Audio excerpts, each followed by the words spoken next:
ലോക ചാപ്റ്റർ 1 ചന്ദ്ര എന്ന ചിത്രത്തിലൂടെ ഇന്ത്യയിലെ ആദ്യത്തെ വനിതാ സൂപ്പർ ഹീറോ ആയി മാറിയ കല്യാണി പ്രിയദർശൻ മലയാളത്തിൽ നിന്ന് 200 കോടി രൂപ ബോക്സ് ഓഫീസിൽ നിന്ന് നേടിയ ആദ്യ വനിതാ നടി എന്ന നേട്ടവും സ്വന്തമാക്കി. സംവിധായകൻ ഡൊമിനിക് അരുണിന്റെ ബ്ലോക്ക് ബസ്റ്റർ സൂപ്പർ ഹീറോ ചിത്രം ലോക ചാപ്റ്റർ 1 ചന്ദ്ര എക്കാലത്തെയും ഏറ്റവും കൂടുതൽ കളക്ഷൻ നേടിയ മലയാള ചിത്രമായി മാറിയിരിക്കുകയാണ്. കല്യാണി പ്രിയദർശൻ, നസ്ലിൻ എന്നിവർ അഭിനയിച്ച ചിത്രം ബോക്സ് ഓഫീസിൽ വൻ വിജയമാണ്. ലോകശക്തമായി നിലകൊള്ളുക മാത്രമല്ല, എക്കാലത്തെ മികച്ച റാങ്കിങ്ങിൽ ബ്ലോക്ക് ബസ്റ്റർ മലയാള ചിത്രങ്ങളെ മറികടക്കുകയും ചെയ്തു. ചിത്രത്തിലൂടെ ഇന്ത്യയിലെ ആദ്യത്തെ വനിതാ സൂപ്പർ ഹീറോ ആയി മാറുക മാത്രമല്ല, മലയാളത്തിൽ നിന്ന് 200 കോടി രൂപ ബോക്സ് ഓഫീസിൽ നിന്ന് നേടിയ ആദ്യ വനിതാ നടി എന്ന നേട്ടവും കല്യാണി പ്രിയദർശൻ സ്വന്തമാക്കിയിരിക്കുകയാണ്. സ്ത്രീകൾ മുഖ്യധാരയിൽ അഭിനയിക്കുന്ന സിനിമകൾ മലയാളത്തിൽ കുറവാണെന്നിരിക്കെ ലോകയ്ക്ക് ഇത്രയും വലിയ സംഖ്യ നേടുക എന്നത് നിസ്സാര കാര്യമല്ല. ലോക ചാപ്റ്റർ 1 ചന്ദ്ര 200 കോടി ക്ലബിൽ കടന്നു.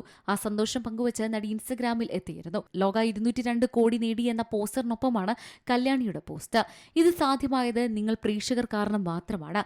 ഞങ്ങളുടെ സിനിമയ്ക്ക് നൽകിയ സ്നേഹത്തിനും പിന്തുണയ്ക്കും എത്ര നന്ദി പറഞ്ഞാലും മതിയാവില്ല. നമ്മുടെ ഇൻഡസ്ട്രിയിൽ കണ്ടന്റാണ് രാജാവ്, എല്ലാത്തിനേക്കാളും വലിയ സ്റ്റാർ. അത് നിങ്ങൾ വീണ്ടും തെളിയിച്ചിരിക്കുകയാണ്. ആ കഥ ഞങ്ങളുടെ കാഴ്ചപ്പാടിലൂടെ നിങ്ങളിലേക്ക് എത്തിക്കാൻ ഒരവസരം നൽകിയതിന് നന്ദി.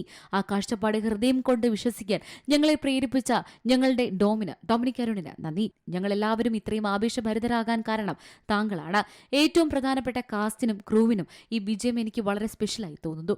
കാരണം ഇത് പങ്കിടാൻ എനിക്ക് നിങ്ങളുണ്ട്. പിന്നെ ലോകയെ നമ്മുടെ സ്വകാര്യ അഭിമാനമാക്കി മാറ്റി ഇത്രയും വലുതാക്കി ഞങ്ങളുടെ പ്രിയപ്പെട്ട മലയാളി പ്രേക്ഷകർക്ക് ഒരുപാട് നന്ദിയെന്ന് കല്യാണി കുറിച്ചത്. Entertainment desk, C Malayalam news. ഏറ്റവും പുതിയ വാർത്തകളും വിശേഷങ്ങളും വിരൽത്തുമ്പിലറിയാൻ സി മലയാളം ന്യൂസ് എല്ലാ ഡിജിറ്റൽ പ്ലാറ്റ്ഫോമുകളിലും ലഭ്യം.